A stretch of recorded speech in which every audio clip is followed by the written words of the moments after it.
43,73,86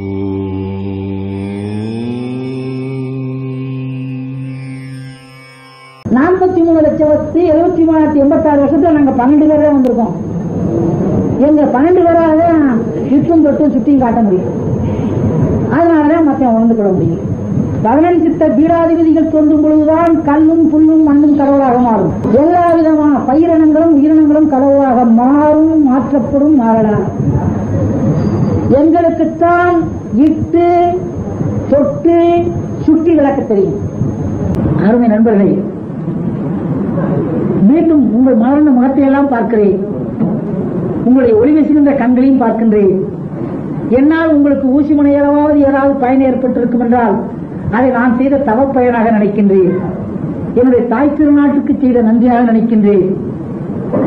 என்னை வெறும் மந்திரவாதியாக மட்டும் பார்க்க வேண்டாம், ஜோசியனாக பார்க்க வேண்டாம், குறியாளனாக பார்க்க வேண்டாம், உடுக்கேடிக்கு பூசாரியாக நினைக்க வேண்டாம், கோயிலுக்கு கும்பாசனம் செய்கிற குருக்களாக என்னை நினைக்க வேண்டாம். நான் குருக்கள் பரம்பரை தான், சிவாச்சாரியார் பரம்பரையில் பிறந்தவன் தான். நான்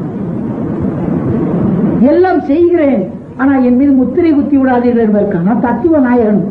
பீடாதிபதி வந்திருக்கிறேன், குருமகா சன்னிதானம் வந்திருக்கிறேன், குவளைய குருவிடம் வந்திருக்கிறேன், ஞானாச்சாரியான் என்று சொல்லிக் கொள்ளக்கூடியவன் வந்திருக்கிறேன், அண்டவரண்ட ஆதிசக்திகள் சன்னிதானம் என்று சொல்லக்கூடியவன் வந்திருக்கிறேன், அரச யோகி என்று சொல்லக்கூடியவன் வந்திருக்கிறேன், இந்து மதத்தின் தந்தை என்று சொல்லக்கூடிய தரமும் திறமும் உரமும் உடையவன் வந்திருக்கிறேன்.